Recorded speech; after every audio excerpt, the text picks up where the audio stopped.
இன்றைக்கி ஆர்ஆர்பியோட டே 7. ஆர்ஆர்பின்னு சொன்ன உடனே ரயில்வேயா அப்படின்னு கேட்டிங்க. இல்லைங்க, ஐபிபிஎஸ்சில் வந்து ஆர்ஆர்பி ரீஜினல் ரூரல் பேங்க்ஸ்ன்னு சொல்லுவாங்களா, தமிழ்நாடு கிராம வங்கி அப்படின்னு இருக்கும்ல, அதில் வந்து கிளர்க்குக்கும் பிஓக்கும் ஆள் எடுக்கிறாங்க. ஸோ அதுக்கு வந்து எக்ஸாம் போஸ்டிங்ஸ் வந்து போட்டிருக்காங்க. ஸோ நான் அதுக்கு தான் கிளர்க்குக்கு தான் நான் படிச்சுக்கிட்டு இருக்கேன். இன்றைக்கி கொஞ்சம் காலையில் சீக்கிரமாகவே எந்திச்சு சின்ன சின்ன ஒர்க்கெல்லாம் இருந்தது. அந்த யூடியூப் வீடியோஸ், ஜாப் அப்ளை, இன்றைக்கி இன்டர்ன்ஷிப் 2-3 வந்திருந்ததுங்க. பட் ஆனால் எந்த டாஸ்க்குமே கொடுக்காம இன்டர்ன்ஷிப் டைரெக்டாக வாங்க அப்படின்னாங்க. செக் பண்ணி பார்த்தேன், அந்தளவுக்கு அதில் உண்மையா அப்படிங்கிற மாதிரி தெரியல. ஒன்று ஸ்கிப் பண்ணிட்டேன்.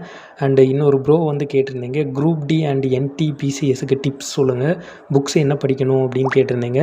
ஆக்சுவலாக எனக்கு ரயில்வே பற்றி ஐடியா எதுவும் இல்லைங்க, தப்பாக எதுவும் சொல்லிடக்கூடாது. வேறு யார்ட்டாச்சும் கேட்டு பாருங்கள், இல்லை நான் ஃப்யூச்சரில் அப்ளை பண்ணால் எனக்கு தெரிஞ்சால் கண்டிப்பாக சொல்கிறேன். ஒர்க்கெல்லாம் முடிச்சுட்டு ஈவினிங் குளிச்சுட்டு படிக்க உட்காந்தேன். இன்றைக்கி எடுத்த டாபிக் என்னென்னா பசில்ஸ், பிளட் ரிலேஷன் மாதிரியே இதுவும் கொஞ்சம் கஷ்டமாக தான் இருக்குது. நான் கொஞ்சம் வீடியோஸ்லாம் பார்த்தேன், கொஞ்சம் ட்ரை பண்ணேன் சம்ஸ் எல்லாம் போடுறதுக்கு. பட் நான் போட்ட எல்லா சம்ஸுமே தப்பு தான்.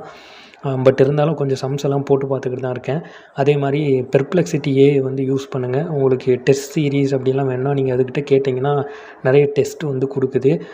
ஸோ நான் அதில் தான் இன்றைக்கி ஒரு 5 சம்ஸ் போட்டு பார்த்தேன். பட் எனக்கு ஆன்சர் எதுவுமே கரெக்டாக வரல. இன்னும் கொஞ்சம் நிறைய ப்ராக்டிஸ் பண்ணால் தான் பசில்ஸ் வந்து தெரியும்னு நினைக்கிறேன். ரீசனிங்கை ஃபஸ்ட்டு முடிச்சிடலான்னு இருக்கேன்.